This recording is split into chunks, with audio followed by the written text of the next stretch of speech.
Մայրս ասում էր. Աստված կա որդիս, թե Աստված չկա, խիղճնով է ծնել։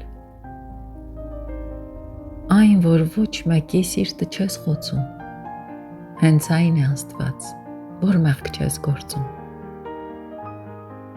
Այն, որ տենչում ես, բուժել վերք ու վիշտ, այն, որ արնոտ չեն ձեռքերը խղճիդ, պղտոր դարում էլ աղբյուր ես վճիտ։ Որդիս, հենց այդ է Աստված իմ ու քո։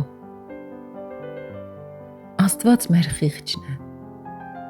անտես լույս մի թել, որ մեզ կապում է հազար սրբությանց։ Ինչպես կարող է Աստված չլինել։ Աստված բարին է,